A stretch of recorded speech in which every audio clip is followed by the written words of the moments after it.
દિલ્હીની જેમ અમદાવાદની શાળાઓને બોમ્બથી ઉડાવી દેવાની ધમકીથી ખળભળાટ, 24 સ્કૂલને મળી ધમકી, તપાસમાં કંઈ ન મળ્યું।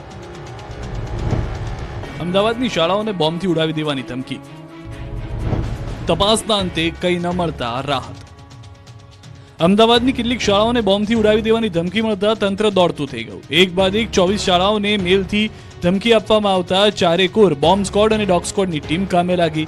અમદાવાદ અને દિલ્હીમાં મળેલા ઈમેલ રશિયન ડોમેનમાંથી થયા છે, માત્ર ઈમેલ આઈડી અલગ હોવાનું જાણવા મળી રહ્યું છે। ઘટનાને પગલે સુરક્ષા એજન્સીઓ અને અમદાવાદનું પોલીસ તંત્ર સાબદું થયું। મતદાનના આગલા દિવસે જ અમદાવાદની 24 સ્કૂલને ધમકીભર્યો ઈમેલ મળતા વાલીઓમાં પણ ચિંતા વ્યાપી। બોમ્બથી ઉડાવવાની ધમકી હિન્દી ભાષામાં મળી હતી। તમામ સ્કૂલોને સવારના 6 વાગ્યે એક જ પ્રકારના ઈમેલ મોકલવામાં આવ્યા। અમદાવાદની સ્કૂલોને મળેલા ઈમેલનું કન્ટેન્ટ દિલ્હીમાં મળેલા ઈમેલ જેવું જ હોવાનું બહાર આવ્યું।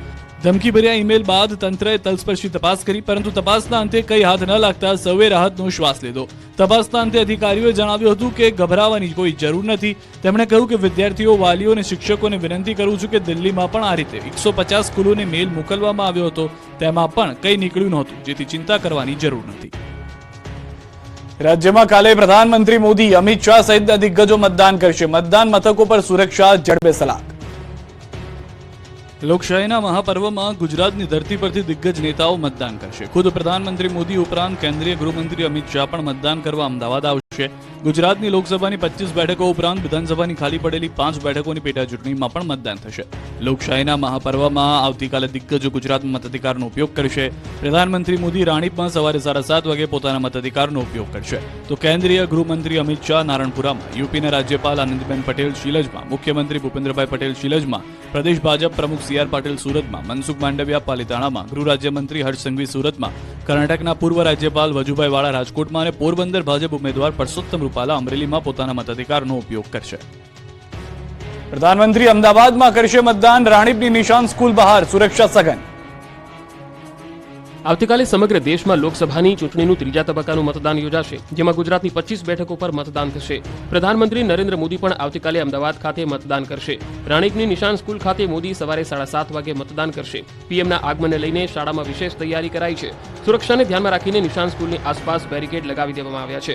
નિશાન સ્કૂલની ફરતે બેરિકેડ લગાવી પોલીસની સાથે એનએસજી કમાન્ડોને પણ તૈનાત કરી દેવાયા છે।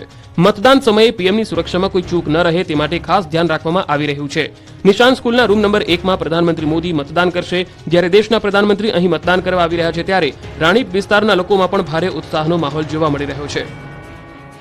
મતદાનના દિવસે ભાજપના દિગ્ગજો અનોખો સંયોગ સર્જશે, જોઈએ કોણ કોના માટે મતદાન કરશે। આવતીકાલે રાજ્યમાં લોકસભાની ચૂંટણીનું મતદાન છે, ત્યારે કેટલાક અનોખા સંયોગ પણ સર્જાવાના છે। અનોખા સંયોગમાં એક ઉમેદવાર બીજા ઉમેદવાર માટે મતદાન કરશે। ખાસ કરીને ભાજપના દિગ્ગજ નેતાઓમાંથી કોણ કોના માટે મતદાન કરશે એ જાણવું રસપ્રદ છે।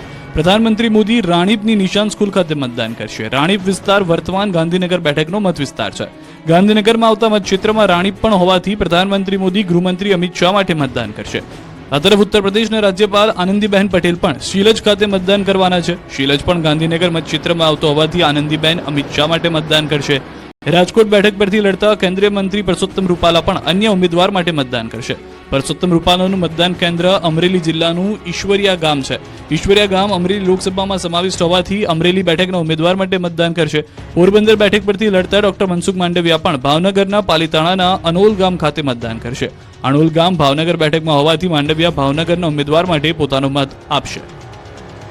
અમદાવાદ સહિત રાજ્યના તમામ વિસ્તારોમાં મતદાનની તૈયારીઓને આખરી ઓપ અપાયો છે। સૌરાષ્ટ્રમાં પણ તૈયારીઓ તેજ। લોકશાહીના મહાપર્વની ઉજવણીનું કાઉન્ટડાઉન શરૂ થઈ ચૂક્યું છે। ગુજરાતમાં મતદાન માટે વહીવટીતંત્રની તૈયારીઓને આખરી ઓપ આપી દેવામાં આવ્યો છે, ત્યારે અમદાવાદ જિલ્લા વહીવટી વિભાગની ચૂંટણીની કામગીરી પણ પૂરજોશમાં છે। અમદાવાદને 21 મથકોથી ડિસ્પેચિંગની કામગીરી કરાઈ। જુદા જુદા બૂથ મુજબ કર્મચારીઓને જવાબદારી સોંપવામાં આવી, સાથે સ્ટેશનરી અને ઈવીએમની રવાનગી કામગીરી થઈ। એક ડિસ્પેચ યુનિટથી 222 બૂથ પર ઈવીએમ અને સ્ટેશનરી મોકલવામાં આવી। સઘન વ્યવસ્થા અને પારદર્શિતામાંથી ઈવીએમ કંટ્રોલ રૂમથી રવાના કરાય। ડિસ્પેચ સેન્ટર ઉપર કોઈ અગવડતા ન ઊભી થાય તે માટે હેલ્પ ડેસ્કની પણ વ્યવસ્થા કરવામાં આવી છે। આ તરફ સૌરાષ્ટ્રમાં પણ મતદાનને લઈને તડામાર તૈયારીઓ થઈ। પોરબંદર લોકસભા તથા પોરબંદર વિધાનસભાની પેટા ચૂંટણી માટે આવતીકાલે મતદાન યોજાનાર છે, જેને લઈને તંત્ર દ્વારા તમામ તૈયારીઓને આખરી ઓપ આપવામાં આવ્યો છે। ચૂંટણી કાર્યમાં જોડાયેલા પોરબંદર જિલ્લાના કર્મચારીઓને પોરબંદર માધવાણી કોલેજ ખાતેથી ઈવીએમ તથા વીવીપેટ મશીન સહિતની ચૂંટણી કાર્યમાં જરૂરી સ્ટેશનરીની ચીજવસ્તુઓની ફાળવણી કરવામાં આવી। ચૂંટણી સાહિત્ય સાથે કર્મચારીઓ પોરબંદર લોકસભા તથા વિધાનસભાની ચૂંટણી માટે મતદાન મથકો પર બસ મારફત જવા રવાના થયા. મોરબી જિલ્લા વહીવટીતંત્ર દ્વારા ચૂંટણીને લઈને તમામ તૈયારીઓ કરી દેવાઈ છે. જિલ્લામાં કુલ 8,30,000 મતદારો છે. કુલ 889 મતદાન મથકો છે. ઉપરાંત આવતીકાલે હીટવેવની આગાહીના પગલે મતદાન મથક પર એમ્બ્યુલન્સ અને આરોગ્યની ટીમને પણ સ્ટેન્ડ બાય રાખવામાં આવી છે. વૃદ્ધ, સગર્ભા તથા દિવ્યાંગ મતદારોને પ્રાથમિકતા આપવામાં આવશે. રાજકોટના એક મતદાન મથકે આકર્ષણ જમાવ્યું. મતદાન મથક પર રંગબેરંગી દ્રશ્યો સામે આવ્યા. મતદાનને લઈને રાજ્યભરમાં તૈયારીઓ પૂરજોશમાં છે. લોકશાહીના મહાપર્વને લઈ મતદારોને આકર્ષવા માટે અલગ અલગ કેન્દ્રો પર જબરજસ્ત વ્યવસ્થાઓ છે. રાજકોટના એક મતદાન મથક પર કંઈક અલગ જ તૈયારી કરવામાં આવી. રાજકોટ ચૂંટણી વિભાગ દ્વારા આદર્શ મતદાન મથક બનાવવામાં આવ્યું. રાજકોટની નિર્મલા કોન્વેન્ટ સ્કૂલમાં મતદાન મથકને શણગારવામાં આવ્યું. દ્રશ્યોમાં જોઈ શકાય છે કે કોઈ પ્રસંગ હોય એમ મતદાન મથકને શણગારવામાં આવ્યું. અલગ અલગ કલરફુલ ઝુમરથી મતદાન મથકોને શણગારવામાં આવ્યા. મતદાન મથકો પર અલગ અલગ કાઠિયાવાડી ઝુમર લગાડવામાં આવ્યા છે. યુથ મહિલાઓ સંચાલિત મતદાન મથકો બનાવવામાં આવ્યા છે, જેને શણગાર કરી આકર્ષક બનાવવામાં આવ્યા. આ ઉપરાંત ચૂંટણીના મહાપર્વને લઈ રાજકોટ જિલ્લા વહીવટીતંત્ર દ્વારા જબરજસ્ત વ્યવસ્થાઓ કરવામાં આવી. કાળઝાળ ગરમીમાં મતદાન કરવા આવતા લોકોને અગવડ ન પડે તે માટે ઠંડા પાણીની પણ વ્યવસ્થા કરવામાં આવી છે. આ તરફ અમરેલીથી પણ અનોખા દ્રશ્યો સામે આવ્યા. બોટ મારફતે નોડલ ઓફિસર શિયાળ બેટ પહોંચ્યા. ગુજરાતમાં માત્ર એક એવો ટાપુ અમરેલી જિલ્લામાં આવેલ જાફરાબાદ તાલુકાના શિયાળબેટ ગામના શિયાળબેટ ટાપુ સમુદ્રમાં હોવાને કારણે બોટ મારફતે નોડલ ઓફિસર સહિત 25 જેટલા કર્મચારીઓ ઈવીએમ સાધનો સાથે બોટ મારફતે શિયાળબેટ પહોંચ્યા છે. મતદરિયા અહીં 5,000 કરતા વધુ મતદારો છે. આ તમામ લોકો મતદાનથી વંચિત ન રહે તે માટે ચૂંટણી પંચ દ્વારા વિશેષ વ્યવસ્થાઓ દર વખતની જેમ ચૂંટણી માટે કરવામાં આવી છે. અહીં 5 જેટલા બૂથ આવેલા છે. પીપાવાવ પોર્ટ જેટી પર 2 બોટની વ્યવસ્થા ચૂંટણી પર ફરજ પરના કર્મચારીઓ માટે કરવામાં આવી. ઉપરાંત દરિયાઈ માર્ગ ઉપર જવાનું હોવાના કારણે લાઈફ જેકેટ સાથે ટીમો શિયાળબેટ ગામમાં પહોંચી શિયાળબેટમાં આવતીકાલે 5 બૂથ પર મતદાન કરવામાં આવશે. શિયાળબેટ ગામમાં તંત્ર દ્વારા વિશેષ વ્યવસ્થાઓ પણ કરવામાં આવે છે, જેથી મતદારો અને કર્મચારીઓને કોઈ મુશ્કેલી ન સર્જાય તેવી વ્યવસ્થા વચ્ચે મતદાન કરવામાં આવશે. સુરતના માંગરોળમાં વિવાદ સર્જાયો. ભીષણ ગરમીમાં મતદાન સ્લીપ વહેંચવા બાળકોને મોકલાયાનો વિડીયો સામે આવ્યો. હાલ રાજ્યમાં ચૂંટણીનો માહોલ છે, ત્યારે સુરતના માંગરોળ તાલુકાના શેઠી ગામે વિવાદ સર્જાયો છે. ધૂમધકતા તાપમાં મતદાન સ્લીપ વહેંચવા શાળાના બાળકોનો ઉપયોગ કરાતો હોવાનો વિડીયો વાયરલ થયો હતો. આ વિડીયો ગામના જ એક યુવાને વાયરલ કર્યો હતો. બાળકો મતદાન સ્લીપ લઈ યુવાનના ફળિયામાં આવતા યુવાને બાળકોની પૂછપરછ કરી અને ત્યારબાદ ચાઇલ્ડ હોમ વિભાગના હેલ્પલાઇન નંબર પર ફરિયાદ નોંધાવી હતી, જેના પગલે જિલ્લા બાળ સુરક્ષા અધિકારીએ જિલ્લા શિક્ષણ અધિકારીને રિપોર્ટ કર્યો છે અને યોગ્ય તપાસના આદેશ આપ્યા છે. તો સમગ્ર મામલે શાળાના શિક્ષકે એવું કહીને બચાવ કર્યો હતો કે રિઝલ્ટ લેવા આવેલા બાળકોને તેમના ઘરના સભ્યોની મતદાન સ્લીપ આપી હતી. સૂત્રાપાડામાં ગંભીર ઘટના બની. મતદાન પહેલા બૂથના સીસીટીવી ચોરાઈ ગયા. ગીર સોમનાથ જિલ્લામાં મતદાન પહેલા એક ગંભીર ઘટના સામે આવી. સૂત્રાપાડાના સિંગસર ગામમાં મતદાન મથક પરથી સીસીટીવી કેમેરાની ચોરી થઈ ગઈ. 7મી મીએ લોકસભા ચૂંટણીના 3જા તબક્કાનું મતદાન યોજાવાનું છે. જોકે મતદાનના 2 દિવસ પહેલા જ ગામના મતદાન કેન્દ્ર પરથી સીસીટીવીની ચોરી થઈ જતા અનેક સવાલ ઉઠ્યા છે. મતદાન મથક પર સીસીટીવીની ચોરી કોણે કરી અને શા માટે કરી તે મોટો સવાલ છે. મામલતદારે આ અંગે પોલીસને જાણ કરતા આ મામલે તપાસ તેજ કરાઈ. સાથે જ ઘટનાની ગંભીરતાને લઈને સિંગસર ગામના મતદાન મથક પર તાબડતોબ નવા કેમેરા લગાવવામાં આવ્યા છે. મતદાન પહેલા સીસીટીવીની ચોરી થવી એ એક ગંભીર ઘટના હોવા છતાં જવાબદાર તંત્ર આ મામલે બેદરકાર હોવાના આક્ષેપ થઈ રહ્યા છે. પોલીસે આ મામલે કોઈ લેખિત ફરિયાદ ન મળી હોવાનું જણાવ્યું છે, ત્યારે ઘટનાને દબાવી રેકોર્ડ પર ન લેવા પ્રયાસ થતો હોવાની પણ ચર્ચા છે. મતદાન કરનારને અમદાવાદની બસમાં મફત મુસાફરી. મતદાન જાગૃતિ માટે એએમટીએસનો નિર્ણય. લોકશાહીના મહાપર્વમાં અમદાવાદમાં વધુને વધુ મતદાન થાય તે માટે એએમટીએસે મોટો નિર્ણય કર્યો છે. મતદાન કરનાર લોકો એએમટીએસમાં ફ્રી મુસાફરી કરી શકશે. આંગળી પર સહીનું નિશાન બતાવનાર મતદાતા સિટી બસમાં નિઃશુલ્ક પ્રવાસ કરી શકશે. 7 મેના રોજ જે લોકો મતદાન કરીને એએમટીએસ બસમાં મુસાફરી કરશે તેમને આ સેવાનો લાભ મળશે. મતદાતાએ મતદાન બાદ જે આંગળી પર નિશાન કરવામાં આવે છે તે બતાવવાનું રહેશે. જે પણ મતદારો નિશાન બતાવશે તેમની પાસેથી કોઈ ટિકિટ વસૂલવામાં નહીં આવે અને મતદારો નિઃશુલ્ક મુસાફરી કરી શકશે. આ સ્કીમ માત્ર 1 દિવસ માટે જ રહેશે. 7 મેના રોજ મતદારો એએમટીએસમાં ફ્રી મુસાફરીનો લાભ લઈ શકશે. આવતીકાલે અડધું સુરત મતદાન નહીં કરી શકે. જોકે નવસારી બારડોલી વિસ્તારની બેઠક પર મતદારો મતદાન કરશે. ગુજરાતના ઇતિહાસમાં પહેલીવાર એવું બનશે કે આવતીકાલે 17.5 લાખથી વધુ સુરતીલાલા મતદાન નહીં કરી શકે. જોકે આવતીકાલે અડધું સુરત મતદાન કરશે. નવસારી બારડોલીમાં આવતા લોકો લોકશાહીના મહાપર્વમાં ભાગ લેશે. સુરત શહેરના લીંબાદ, ઉધના, મજુરા, 84 બેઠકના મતદારો મતદાન કરશે. સુરતની 4 વિધાનસભા બેઠકના 14,39,000 મતદારો નવસારી બેઠક માટે મતદાન કરશે. બારડોલીમાં આવતી વ્યારા તથા નિઝરના મતદારો મતદાન કરશે. સુરત જિલ્લાની માંગરોળ, માંડવી, કામરેજ, બારડોલી અને મહુવા બેઠકના લોકો મતદાન કરી શકશે. આ 5 વિધાનસભા બેઠકના કુલ 15,40,000 મતદારો બારડોલી બેઠક માટે મતદાન કરશે. મહત્વનું છે કે સુરત લોકસભા બેઠક પર ભાજપના મુકેશ દલાલ બિનહરીફ વિજેતા જાહેર થયા છે, જેને કારણે સુરતની બેઠક પર મતદાન નથી થવાનું.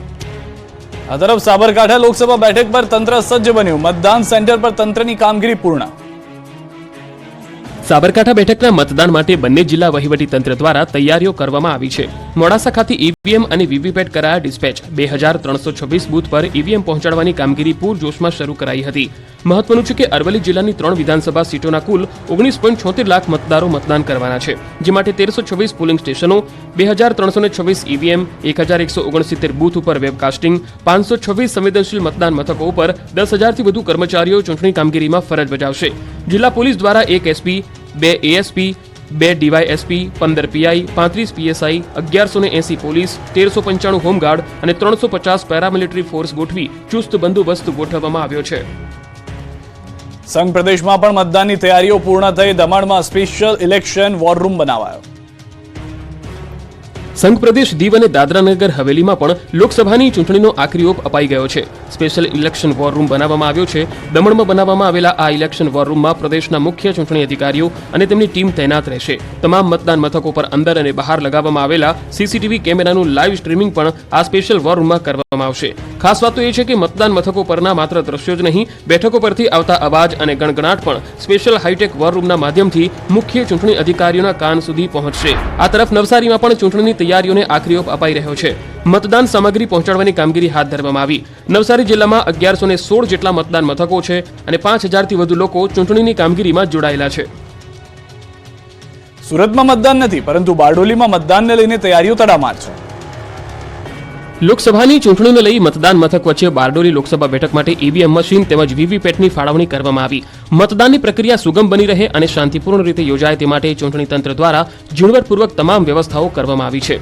મતદાન માટે સૌથી ઉપયોગી ઇલેક્ટ્રોનિક વોટિંગ મશીન અને વીવીપેટના કમિશનિંગની ફાળવણીની કામગીરી પૂર્ણ થઈ ગઈ છે.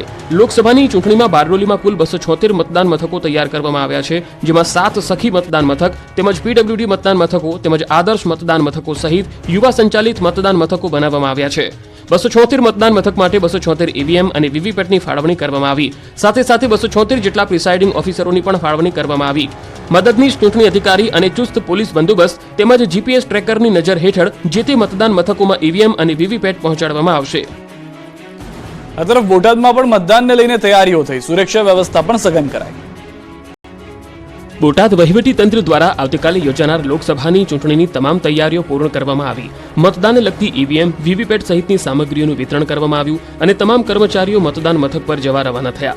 આવતીકાલે યોજાનાર ચૂંટણીને લઈ બોટાદ જિલ્લા ચૂંટણી વિભાગ દ્વારા તમામ તૈયારીઓને આખરી ઓપ આપી દેવાયો છે. શાંતિપૂર્ણ માહોલમાં મતદાન થાય તે માટે ચુસ્ત પોલીસ બંદોબસ્ત ગોઠવવામાં આવ્યો છે. મતદાનને લઈ જિલ્લા ચૂંટણી વિભાગ દ્વારા ઈવીએમ, વીવીપેટની ફાળવણી કરવામાં આવી છે. બોટાદમાં 107 વિધાનસભા બેઠક પર બૂથ આવેલા છે, જેમાં 2300 પ્રિસાઇડિંગ ઓફિસર ફરજ પર રહેશે. આ સાથે જ લોકોને વધુમાં વધુ મતદાનની અપીલ કરવામાં આવી છે. આવતીકાલે કુલ 5 લાખ મતદારો મતદાન કરશે. મહત્વનું છે કે બોટાદ ભાવનગર 15 બેઠક પર 1 ભાજપ, 1 કોંગ્રેસ અને 10 અપક્ષ ઉમેદવાર મળી કુલ 12 ઉમેદવાર ચૂંટણી જંગમાં છે. બોટાદ ભાવનગર 15 લોકસભા બેઠક પર બોટાદ જિલ્લાના બોટાદ તાલુકા અને ગઢડા તાલુકાનો સમાવેશ થાય છે, જેમાં બોટાદ 107 વિધાનસભા અને ગઢડા 106 વિધાનસભા બેઠક મળી કુલ 5,53,894 મતદારો છે.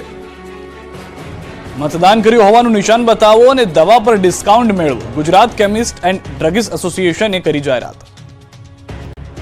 મતદાન કર્યા બાદ મેડિકલ સ્ટોર પર આંગળી પરનું નિશાન બતાવશો તો દવાઓ પર મળશે 7 થી 10% ડિસ્કાઉન્ટ. રાજ્યના તમામ મેડિકલ સ્ટોર પર આ ડિસ્કાઉન્ટનો લાભ મળશે. લોકોમાં મતદાન જાગૃતિ માટે ગુજરાતના કેમિસ્ટ એન્ડ ડ્રગિસ્ટ એસોસિએશને આ મહત્વની જાહેરાત કરી છે. મતદાન કરનાર વ્યક્તિને દવાઓમાં સ્પેશિયલ ડિસ્કાઉન્ટ મળશે. મતદાનની નિશાનીવાળી આંગળી બતાવવાથી ગ્રાહકોને દવાઓ પર 7 થી 10% ડિસ્કાઉન્ટ આપવામાં આવશે.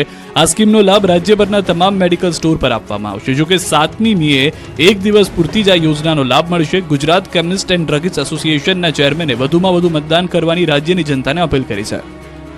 વધતી ગરમી વચ્ચે રાજ્યમાં વીજ માંગમાં ધરખમ વધારો થયો. મતદાન દરમિયાન વીજ પુરવઠો ખોરવાય નહીં તે માટેની તકેદારી. છેલ્લા એક સપ્તાહથી પડી રહેલી ગરમીના પરિણામે ગુજરાત રાજ્યમાં વીજળીની માંગમાં સતત વધારો નોંધ્યો છે. વર્તમાન સિઝનની સર્વોચ્ચ વીજ માંગ 24,158 મેગાવોટ નોંધી ચૂકી છે. 1 મેના રોજ રાજ્યમાં 21,755 મેગાવોટ વીજળીની માંગ હતી, જેમાં 2363 મેગાવોટનો વધારો નોંધાયો. એટલે કે ગણતરીના દિવસોમાં જ વીજ માંગમાં સતત વધારો થયો. આવતીકાલે રાજ્યમાં લોકસભાની ચૂંટણીનું મતદાન થનાર છે, ત્યારે રાજ્યમાં વીજ પુરવઠામાં વિક્ષેપ ન પડે તે માટે વીજ કંપની ખાસ તકેદારી રાખી રહી છે. હવામાન વિભાગે 7મીએ અને 8મીએ પણ કેટલાક શહેરોમાં 43 ડિગ્રીને પાર તાપમાન રહે એવી આગાહી કરી છે. ત્યારે વીજ મથકો પૂર્ણ ક્ષમતાથી વીજ ઉત્પાદન કરે તથા જરૂર પડે ઓપન માર્કેટમાંથી મોંઘી વીજળી ખરીદીને પણ મતદાન દરમિયાન કોઈ મુશ્કેલી ન પડે તે માટે પગલાં લેવા માટે માથાકૂટ કરવામાં આવી રહી છે. ગઈકાલે રાજ્યના સુરેન્દ્રનગર, રાજકોટ અને અમરેલીમાં તાપમાન 42 ડિગ્રીથી વધુ નોંધાયું હતું. અમદાવાદમાં 41, વડોદરામાં 41 ડિગ્રી તાપમાન રહેતા નાગરિકોએ air conditioner, air cooler, electric પંખા સહિતના વીજ ઉપકરણો સતત ચાલુ રાખ્યા હતા. રાજ્યમાં 1.5 કરોડ ઉપરાંત વીજ ગ્રાહકો હાલ હીટ વેવથી વધુને વધુ પ્રમાણમાં વીજળીનો ઉપયોગ કરી રહ્યા છે.